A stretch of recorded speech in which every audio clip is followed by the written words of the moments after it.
ahead. Okay, so you guys should have that little notification. Just put allow recording. All right. Maybe we can give the students a minute or two more. Oh yeah, for sure.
Hi, Capri.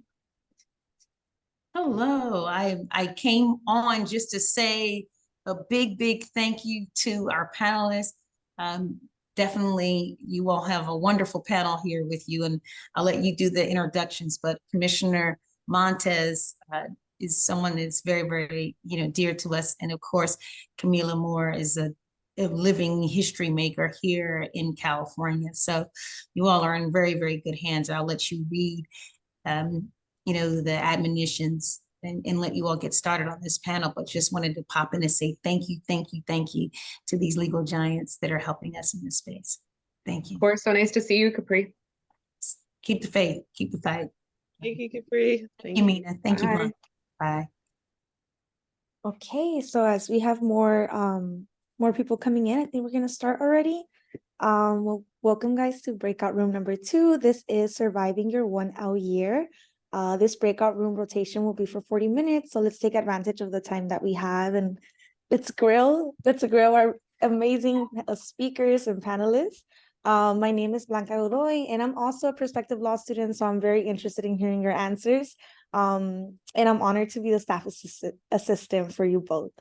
Before we begin, a bit, just like some housekeeping rules, each of our speakers are going to present briefly, and then we'll open it up to the conversation. When we open the conversation, you guys can turn your cameras. It is a smaller room, so we would love to see your faces. Or you guys can also use the chat feature. There's an option, either or. This is a conversation, so we encourage you to speak directly with these amazing speakers. And when you are not speaking, if you do end up muting yourself, just make sure you mute yourself back.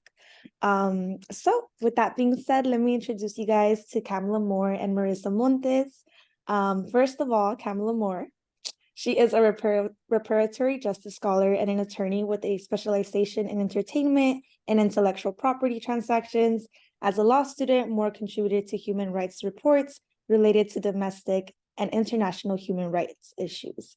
She earned a JD degree from Columbia Law School in New York City, a Master's of Law degree in International Criminal Law from the University of Amsterdam, and a bachelor's degree from UCLA. Kamilah Moore was appointed to the Reparations Task Force by Speaker of the Assembly, Anthony Rendon. Yes, so we can also do reactions in this Zoom virtual platform. So if you want to do a little hands of applause, we can always do that. And next, we have Marissa Montes. She is currently the director and founder of the Loyola Law School Immigrant Justice Clinic. She built LIJC while in law school in response to an unmet need for free immigration legal services on the east side of Los Angeles. In addition to this clinic, Marissa teaches courses in regards to cross-cultural competency and trauma-informed lawyering. She has also spearheaded Loyola's immigration law and border practicum, which includes an alternative spring break to El Paso, Texas. She received her BA in International Relations in Spanish from USC and her JD from Loyola in 2012. So with those amazing bios, With that being said, I'm going to pass it first to Kamilah. If you'd like to introduce yourself and kind of give a little overview of how you experienced your first year of law school. Thank you, Blanca. Thank you also, it's Marissa Montes and all the attendees here today. As mentioned, my name is Kamilah Moore, and I'm from South Central.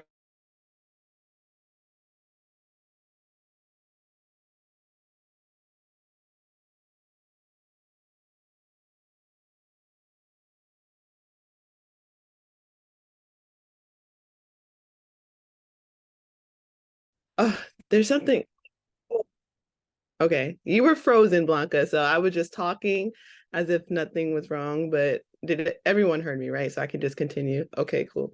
So yeah, did some nonprofit work also for Arts AIDS Art, which is like a nonprofit based in Khayelitsha, South Africa, but I never went there. I was just kind of doing work in the LA office. So essentially what really like compelled me to go to law school, I'm just saying this as background, was a legal fellowship that I encourage folks to look up because it's still in existence today. It's called Munger, Tolles and Olson pre-law fellowship, and I was a part of the inaugural class. It's for would-be first-generation lawyers to learn about the law school process, similar to this Zoom call today, but it's a year-long fellowship where they invite you to the firm. Monthly, you get to meet with judges and other, professionals in the legal industry, so you can have a bit of an understanding. The process is demystified.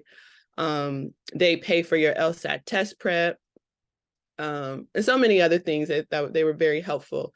They instructed us to apply to at least 17 law schools before Thanksgiving to increase our chances of getting in. And if people followed that rubric and rules that they laid out, people really had success. And so I really do credit what they taught us and how I was successful. I applied to over 24 law schools before Thanksgiving, and I was accepted to Columbia Law School in New York City. So on the issue of like, how did I survive 1L year? Just studying, to be quite honest. Just, I think what someone said earlier was having a study buddy or accountability partner is helpful, but to the extent maybe you can't because, people have anxiety or, you don't gel with people all the time. There's still other things that you can do. I think someone mentioned there's affinity groups and resources. But there's other avenues as well. So I'm just happy to be here, and I kind of would love to just have a discussion or just respond to any questions that folks have. But I guess just to conclude, like my personal experience about how I survived 1L that I can just say right now is again, just kind of putting my head down, studying, joining affinity groups, having study buddy accountability partners when needed, but Columbia was super competitive, so not everyone really wanted to do that all the time. So you just have to be creative to keep your head above the water. So yeah, I'm happy to just kind of answer questions and have a discussion and hear from the other panelists as well. Thank you, Kamilah. So we're gonna let Marissa answer just a little overview of her experience, and then we're gonna jump into the questions. So I'll pass it on to Marissa. Perfect. Thank you so much for the invitation. It's always so lovely to be here with all of you. I participated in Law Day last year, and I'm also a former commissioner on the Commission for Civil Rights. So it's nice to be back with all of you. So just to introduce myself again, my name is Marissa Montes, and I'm a professor at Loyola Law School. I'm the director of Loyola Law School's Immigrant Justice Clinic. I have the best of both worlds, and I think that I'm personally the best part of law school because it's clinical education. So when you get into law school, I would say make sure that you look at law schools that have clinical opportunities, especially maybe in the area of law that you're interested in practicing, because that's really your opportunity, your first opportunity to actually be a lawyer, right? You get to represent the person. And like at least in my class, it's immigration and removal proceedings or affirmative forms of relief. But this is really your first lawyering experience. So I get to work with students and I get to work with clients. So I think it's the best. My personal journey. So, my story is what really led to me deciding to become a lawyer. I should say this, the story of my family. I was born in Mexico. I was born in Guadalajara, came to the United States when I was 2. And like very similarly, like we see with many of individuals who leave their home country, my parents decided to leave because of both financial and safety reasons. And because of their decision, I believe, and their sacrifices, they best positioned me as much as they could to be the person who I am today and have the opportunity to even be sitting here before you as a professor, right? Growing up, had you told me as a little kid that I would get to be an immigration attorney, that I would get to be a professor, especially as a young, immigrant child of color, I don't know if I would have believed you. And so that experience, particularly that of my mom, and her personal story is what motivated me to become an attorney. And starting in high school, I became involved in the immigrant rights movement. And actually starting in college is when I really tried to get involved in the movement and within the law. So I did a lot of volunteer work. I was really politically active when I was at USC as an undergrad, and I worked at the law school at their immigration clinic. So that was really my first exposure as to the law. I got actually a lot of hands-on experience. I got to learn a lot about immigration law in general. And I think that very much motivated me to now to take an extra leap of faith and then apply to law school. So very similar to Kamilah, my advice was given to me and that I continue to give the students is apply to as many law schools as you can and obtain fee waivers. I applied for, I think that I applied a long time ago, but I believe LSAC still gives you the opportunity to apply for a general fee waiver. I was told that they will automatically deny you the first time and you have to appeal. So make sure you do that. That's what happened to me, appealed, and then I was granted a fee waiver for all the law schools that I applied to, and I applied to 20 law schools. I also tell students to think about 3 buckets. Your reach schools, like go ahead, even though you don't think you can get into Harvard and Yale, you never know, might as well throw it out there. Your reach schools, your target schools, which is based on your GPA and your LSAT score, the ones you think that you can get into, but they're kind of like a maybe, and then your safety schools, the ones that you're definitely know that you have a shot of getting in. That way you have a range that once you get those acceptance letters, you can decide where you want to go.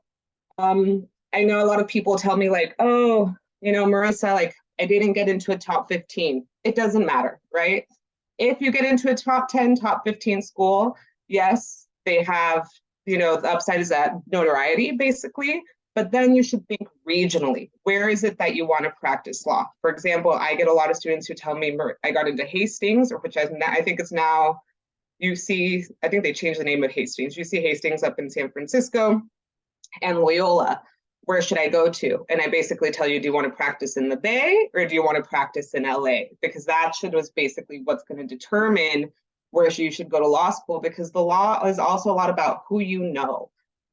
So the alumni community, and I can tell you as someone who is both a professor at Loyola and Loyola grad, we have a very, very, very strong alumni community here in Los Angeles. So if you want to stay here regionally, but maybe you don't get into the USC or UCLA, Loyola, Southwestern would be a good option for you. But if you want to go back to the Bay, maybe USF, UC Hastings.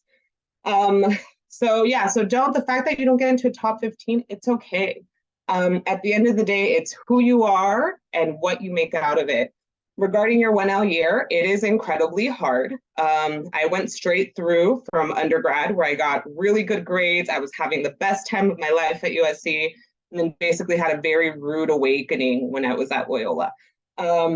Loyola, luckily, is a school that does foster a lot of public interest students. So that's why I also decided to go there, because I knew it was a school that would empower me to do immigration law. But nonetheless, there's still that competitive factor by some of your classmates. Imposter syndrome definitely kicks in. I was a first-generation law student. So it's really important to seek out those mentors. I know that you heard in the opening that grades matter. I'm actually going to push back on that. I'm going to tell you grades don't matter. And that's coming from a professor. And other professors don't like me saying that, but especially for my first-gen students, my students of color, they put so much pressure on you to do well. I will tell you straight up, I got my first C since the 6th grade. in law school, and that was the best C I've ever gotten in my life. And look at me now. I get to teach law students, right? It was in civil procedure, an area that I don't even have to touch, luckily. But don't let that define you, because at the end of the day, it's going to be your work ethic, your reputation that is going to carry you once you graduate. And lastly, I always tell students, your law school journey is your own. You're going to get so much advice. Yes, by the way, do seek out a mentor. Trust me, attorneys want to speak to you a lot more than we want to speak to one another. So right now, you guys are prime, right? Reach out. I know that, I'm happy to volunteer. If you have any questions, please feel free to reach out to me. But you should do what's going to make you happy, right? You're going to get pressured to be like, well, you have to go into big law. You have to do OCI. You have to do law review. You don't have to do any of those things. At the end of the day, your law school journey is your own. Yes, you got to take all of those common classes in order to study for the bar, but then focus on what interests you. And then I promise you, you will succeed.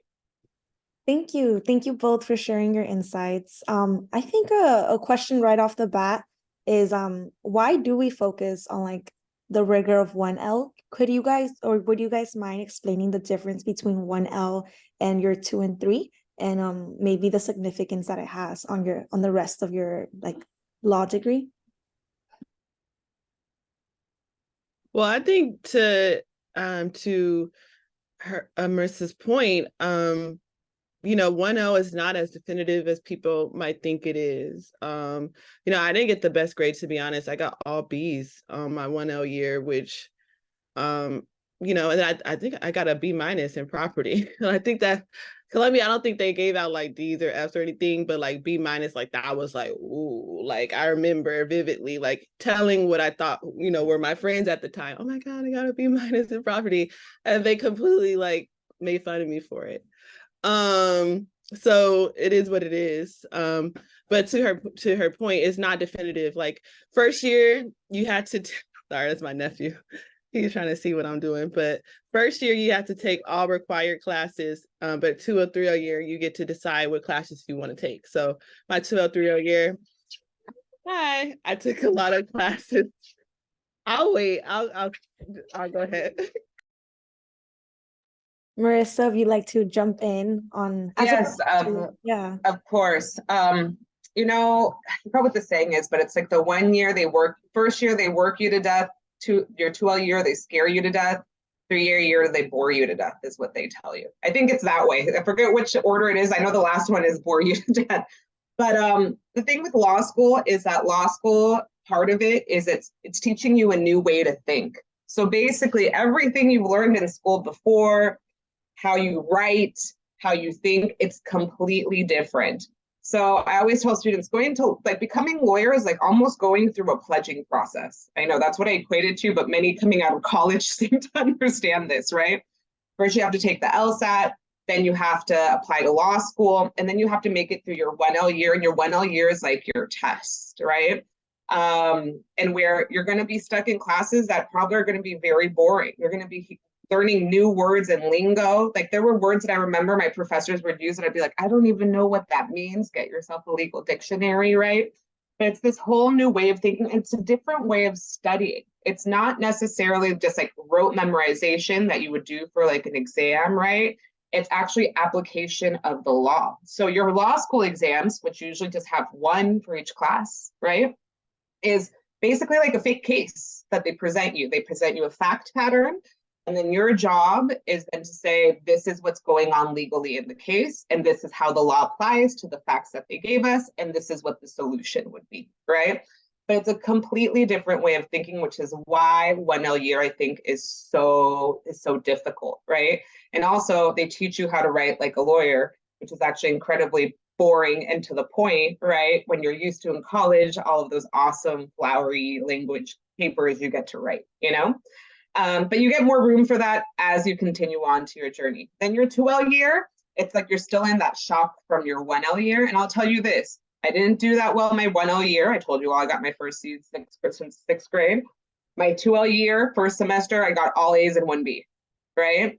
But I think it was that learning again, learning how to actually study, how to actually think like a lawyer, And then your 2L year, since you're still stressed out from that fear you had, it's that application, and you do a lot well, do much better. And then your 3L year, you kind of get accustomed to the flow, I feel, which is why they say they bore you to death. And then I'll see a lot of my students too, like then their focus becomes like focusing much more on like, now I have to take the bar and thinking about next steps in terms of career and job opportunities. Wow, thank you for giving us that breakdown of each year. So you said it was they work you to death. I think they work you to death, scare you to death, and they bore you to death. But I don't know if the second one is scare, or if it's scare first and then work. It's something like that. Well, they do all three then. Wow. This Yeah. I want to kind of transition the conversation to maybe like support networks. This one would be more tailored to Kamilah. I know you said you're from here, from South LA, and you went to New York. Did you go straight through? And if so, how was that transition? How was the environment? Was it all rainbows, or how was that? No, that's a good question. So no, I took a gap year and a half between UCLA and law school. And yeah, that was my first time, living like out of state for school. My first time seeing snowfall. So it was just like a really like kind of shocking experience, culture shock, kind of being away from family and friends in a very new environment, different environment than, sunny California. But there were people that I knew that went to Columbia that were from LA, were from California. So, I stuck with them a lot in my 1L, 2L years. So yeah, like definitely having support groups. Like there's even affinity groups catered to like your geographical region, like California Law Students Association, and several different, hundreds, dozens of groups actually, for different interests. Let's say you're a parent, and you're in law school. There's affinity groups for parents, so that they can, collaborate and with each other, and share, amongst their shared experiences. So yeah, there's dozens of support groups in law school. But then also, I decided to, just to have a healthy kind of balance. I decided to venture out in New York City and go to dance classes or, like music events, and just try to have a life outside of law school, try to cultivate relationships with people even out of law school is also like a good thing to do as well. Wow, thank you, Kamilah. Thank you for that insight. And maybe same question, but in a different light, Marissa. I can't imagine if like all of your support, like friends in USC also went on to law school. I imagine they did not. I come to USC too, and I have Marshall students in every single different school. How did you feel about like other people transitioning into the like big girl, big boy jobs, and you having to invest yourself 3 more years into your career, your law degree? Yeah, well, one thing I will say is while I was at USC, I was a nerd, right? So I was in the pre-law society and the pre-law fraternity Phi Alpha Delta. So what was really neat about that is that it was a community while we were applying. So studying for the LSAT together, working on our law school applications together, and able to support one another during that transition was awesome. But I was also very much involved in other parts. I was part of, USC Hellenes. I was on the Latino floors. And my friends who graduated, and I would tell you this, it was not so much like me feeling like, oh man, I'm missing out on professional development. I was missing my social life, to be completely honest, right? And I say that too, because y'all are gonna have to make sacrifices through your 1L year. So I think the harder part for me was seeing my friends have all of this fun post-graduation, and I was stuck studying, right? But that's why you have to find community in your law school. So, I did have, luckily I had other mentors who were already lawyers who also prepared me for these sacrifices. I was involved and continue to be involved with the Mexican American Bar Association, the Latina Lawyers Bar Association. And so I was really able to lean on like lawyers who I identified with about like, what is the process of going through law school?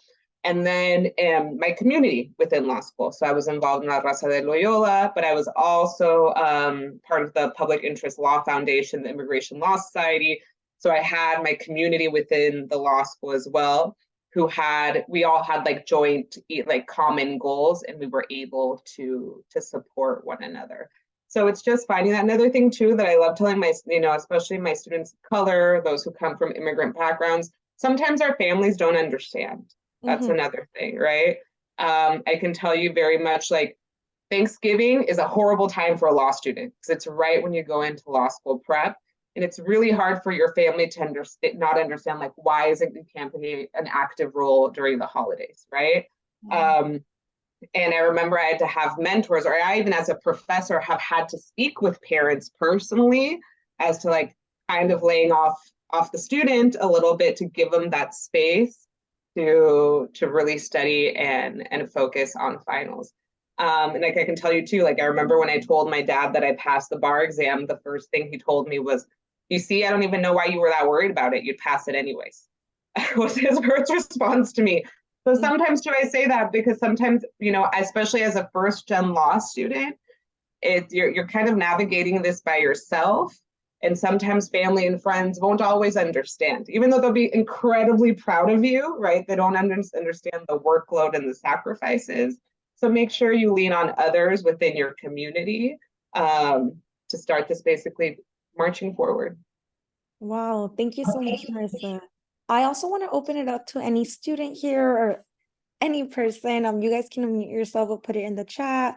Don't be afraid to cut me off. I'm asking my own questions at this point.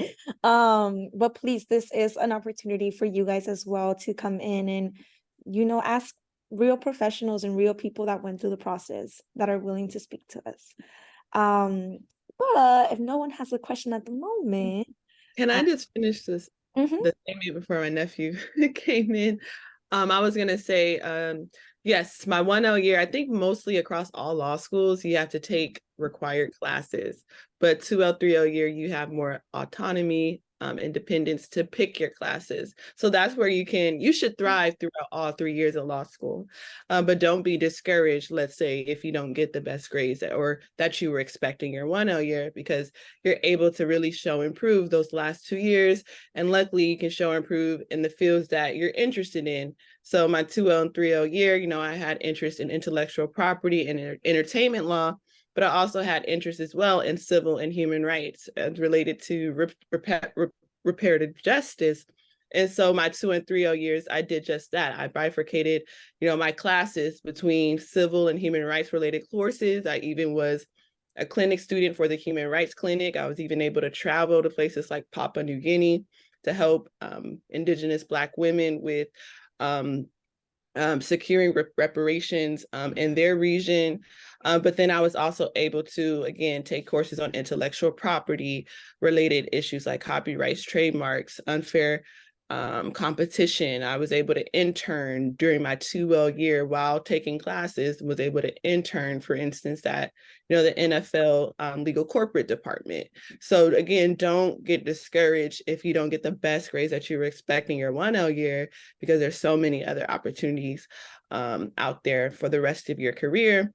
Just stay dedicated and have a sense or understanding about where you want to go after you graduate from law school. Thank you. And it appears we have a couple of questions in the chat. I'll read off the first one. How was the financial part of your journey for law school? Was that something you were worried about, or did you have scholarships, grants, or loans? And whoever would like to start. Well, that's a very good question. So, I came from a low-income family that definitely could not afford nor college nor law school. To be completely honest, I graduated, and the majority, USC was very generous with me as an undergrad student. Loyola was not. I did apply to scholarships. There are, like, the affinity groups give a lot of scholarships. There's scholarships also for when you take the bar exam. But I did graduate with a lot of student loan debt. But I always tell my students, please don't let that discourage you. Unfortunately, that is the nature of the beast, of not just law school, but the US educational system. And especially if you're a first-gen student of color, it is scary, but it is doable. I actually just got my loans forgiven this past year. So there is a public service program. So if you dedicate your career to public service as a professor working at an institution, it qualifies. And after 10 years of making consecutive payments, and the thing is too, is that the payments look scary, but they will actually work with you in terms of your income, income-based repayment. And so there's a bunch of different plans. And I know that Biden right now is working, hopefully to reform it, right? To make it much more feasible for people. And so I knew too that that was something that I was already planning to do going to law school. I was like, I came to be an immigrant rights lawyer. I was going to do public interest. No one was going to change my mind. And part of that motivation was, yes, well, most of the motivation, actually all of the motivation was to serve my community, right? But also kind of having that knowledge of like, my loans will get forgiven made me feel comfortable in making the decision to apply to law school. But yeah, don't let it, I know it's scary, but I know so many wonderful students or like prospective students who get really scared about the financial aspect of it, but that's what loans are for, you know, and you have the actual ability to access them.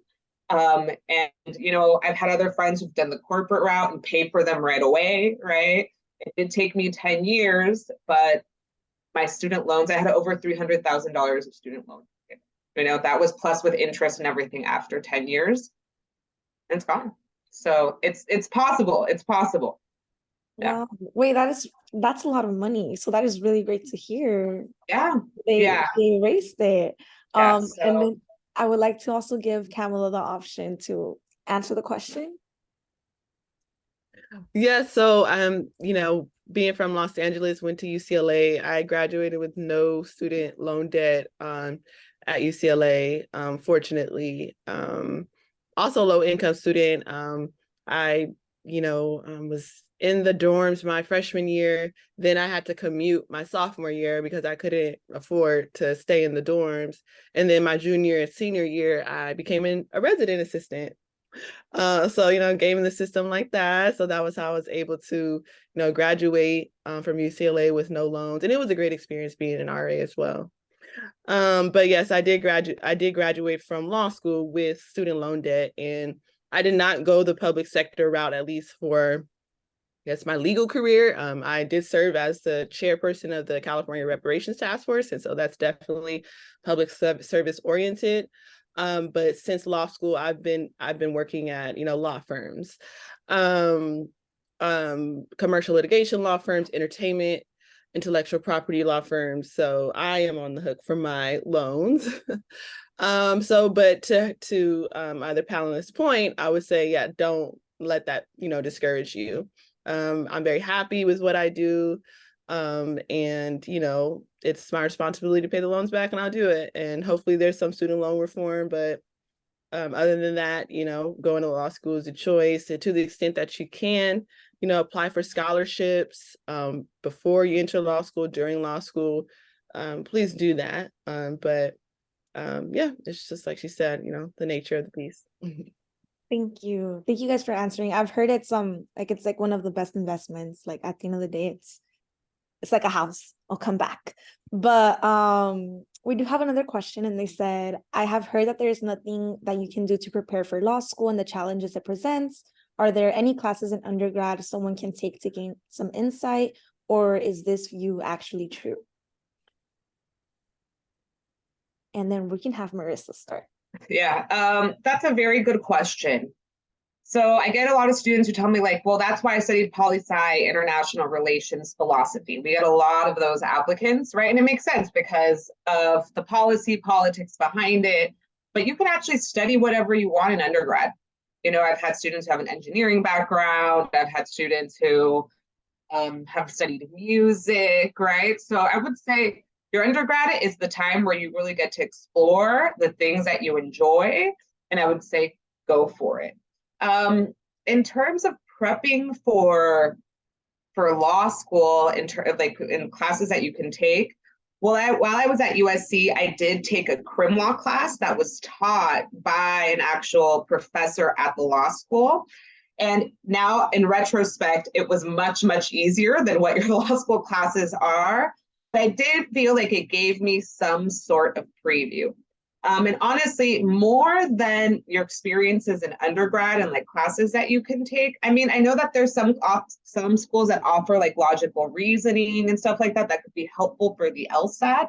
But really, I would say is go intern somewhere, right? Go intern at a nonprofit, at a law firm, or get a job at a law firm. Because even though it might be in an area of law you're not interested or that you will study in law school, you start getting exposed to the practice of law and more than anything, how to think like a lawyer. Because that's what really law school is. It's a different way of thinking and problem solving. And that's the best thing to do to gain exposure, I would say. But in terms of like something to launch you and prepare you, I don't know, right? I would actually just say use your time now to enjoy it, you know, like your time as a student in undergrad, because law school is going to be, I mean, I will tell you right now, like I said, I think I'm the best part of law school, but if someone told me, would you go back to law school? Absolutely not. But I do absolutely love to be a lawyer, right? Like law school was that difficult for me, but I don't regret it. And I would do it again to be a lawyer, but I think I would just like try to not remember what it is, right? But I don't think there's anything you can necessarily do, but maybe Kamilah has some insight. But I would say enjoy your time now. Please enjoy your time now. Yeah. We have like 1 more minute, Kamilah, so you want to like shoot it. No, there's nothing that you can do. There's people that are mechanical engineering majors to art history majors. It just it doesn't really matter. I agree with everything that she said. Yeah, I agree. Well, thank you guys for joining us. This is for our students. You guys will have the option to join other breakout rooms. Right now, we can do like some reactions for our amazing speakers. And if you guys have any questions, I'm pretty sure a quick Google search can pop up their bios for anything. But yes, any last minute comments for this group of students? I just dropped my email in the chat. If anyone wants to talk to me about the law school process or any questions, please feel free to shoot me an email. Okay. And then Kamilah did too right now. Thank you guys for sharing. That's a really great resource. Sometimes we just, I don't know, I think networking is they throw it at us. But I do think it'll come in clutch in the future. But yes, guys, thank you. If you guys want to join the main session, we're going to have a 5-minute break and they're going to kind of just gauge how the breakout room was. But we'll see you guys back.